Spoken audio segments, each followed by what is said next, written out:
He mumbled into Jack's shoulder. Come on, Tom. Jack tried to disentangle himself. Hey man, I'm serious. I don't know what I'm gonna do without you. You always pulled through for me. You were always there when I needed you. Sorry. Man, I just feel so alone. Larry finally pulled back, his eyes red. Larry, Jack put a hand on his shoulder, genuinely touched. Hey, buddy, listen, I'm only gonna be living a mile away. Larry's face, which had been contorted in grief, suddenly snapped to attention. I don't care, a mile away. You could have told me that before I made a fool out of myself. He scowled, then playfully stuck his tongue out at Jack. Just then, Mr. Furley, their perpetually nosy and self-important landlord, entered the apartment, clipboard in hand. He surveyed the boxes and the general state of departure with a proprietary air. Listen, Jack, if you get lonely in that new apartment of yours... Jack, seizing the opportunity, interrupted him, a triumphant grin on his face. Mr. Furley, there's something I really have to say to you. I'm not going to be living alone. Mr. Furley blinked, his eyebrows shooting up. No, I'm going to be living with a girl, Jack announced, his chest swelling with pride. Mr. Furley's jaw dropped. A girl? I thought you said it was a one-bedroom apartment. It is, Jack confirmed, a mischievous twinkle in his eye. Oh, Mr. Furley's voice rose in a scandalized squawk. Jack, however, was on a roll. This is a big step for me. A big step. It's a giant leap, Mr. Furley exclaimed. Then, ever eager to take credit, added, and I owe it all to you. To me? Jack asked, genuinely surprised. Absolutely. After being around a macho guy like me all these years, you know, sooner or later something was bound to rub off. Mr. Furley puffed out his chest, completely convinced of his own influence. Jack simply shook his head, a fond, exasperated smile on his face. That makes sense. The last of the boxes were finally loaded. The apartment, stripped bare of its familiar clutter, felt eerily silent, a stark canvas awaiting new occupants. Okay, guys, that's all cleared out, the movers announced. Yeah, we're all ready to go, Terry confirmed, a wistful look on her face. Well, I guess this is it, Jack said, his voice tinged with nostalgia. Mr. Furley, ever dramati, approached them. Well, Mr. Furley, he extended a hand to Janet, then Terry.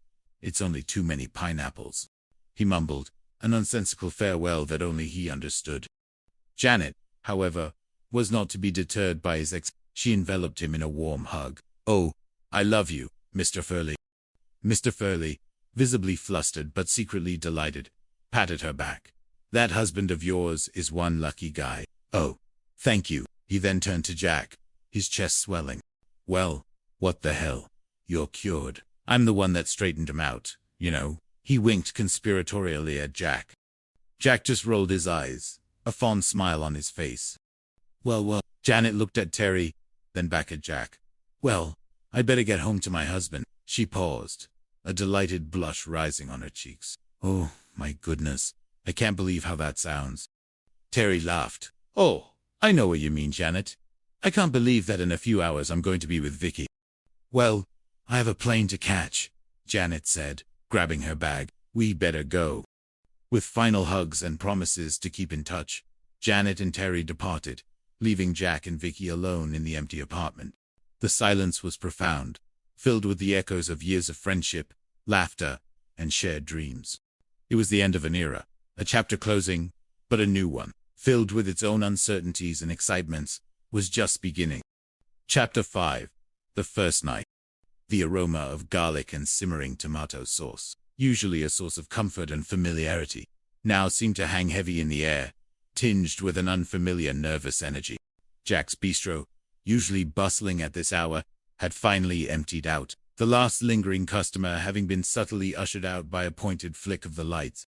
Oh boy, I thought those last customers would never leave, Jack sighed, leaning against the counter, a tired but triumphant smile on his face. Vicky, who had been helping him close up, smiled back. Well, Vicky, I think they got the hint when he turned off the lights. Well, here we are. Jack gestured around the quiet restaurant, then towards the back, where a door led to the stairs to their new apartment. The words felt momentous, laden with the weight of their decision. Yeah. Vicky's voice was soft, a mix of excitement and apprehension.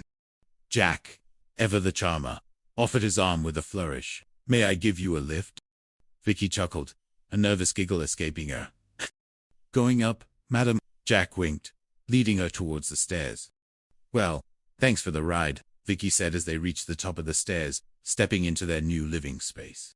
It was still largely empty, save for a few boxes and the furniture they'd managed to move earlier. My pleasure, Jack replied, his gaze sweeping over the apartment. I'll go get the bags. I'll meet you in the bedroom. It's the only room with furniture. Right. Yes. Be right there. Vicky's voice was a little shaky, a tremor of anticipation running through her. Jack quickly retrieved their bags from downstairs, his mind buzzing. This was it, their first night. Together, he entered the bedroom, which, true to his word, contained only a bed, a dresser, and a few scattered boxes. Vicky was already there, unpacking a small bag. Put the brown bag on the bed, honey, she instructed, her voice a little breathless. Yeah, right. Jack placed the bag, then picked up a large stuffed animal, a childhood relic. What do you want me to do with this guy? Vicky smiled, a fond memory in her eyes. Right here in the closet. Jack tucked the animal away, then turned to her, a playful gleam in his eye. Well, will there be anything else, madam? Vicky's gaze met his, a slow, sensual smile spreading across her lips. I hope so. Jack's heart skipped a beat. He was about to pull her into his arms when Vicky suddenly stopped him. Wait, right here. Don't go away. I got a surprise. She rummaged through one of her bags, a secretive smile on her face. Ta-da! She pulled out a chilled bottle of champagne, wrapped in a white towel. Oh, champagne. Jack's grin widened. I've been saving this for a special occasion, Vicky said, her eyes sparkling. And, I've been saving this for a special occasion. She then produced a small, beautifully wrapped box. Jack carefully unwrapped it to reveal a delicate silver locket. Oh, that's beautiful, he murmured, genuinely touched. And it's a present from my mother, Vicky added, a soft smile on her face. Jack looked at the locket, then at Vicky. I think I'm gonna like your mother better than your father, he joked, a light-hearted jab at Mr. Bradford. Vicky's smile faded slightly. Oh, no, don't worry about my father. He won't be bothering us anymore. She tried to sound convincing, but a flicker of doubt crossed her face. Oh no, he's got his life and now we have ours. Jack, sensing her unspoken worry, decided to push it aside for now. He popped the champagne cork with a celebratory thwop, pouring 2 glasses. He raised his glass, his gaze serious, heartfelt. Vicky, to us, may we always be as close as we are now. Vicky clinked her glass against his, her eyes shining with emotion. Oh, I think we'll be a lot closer than this. She took a sip of champagne, then leaned in, pressing a soft, lingering kiss to his lips. Oh, Jack murmured, his heart pounding. The champagne, the locket, the shared intimacy. It was all perfect. He pulled her closer, deepening the kiss, his hands tracing the curve of her back. The air crackled with a delicious tension, a mixture of long-awaited passion and nervous excitement. Suddenly, Vicky pulled back slightly, a thoughtful expression on her face. Listen, Jack, have you talked to your folks yet? Jack froze, the question shattering the romantic spell. His parents, the camping trip lie. He'd completely forgotten. Oh, I spoke to my mother. He hedged, trying to sound casual.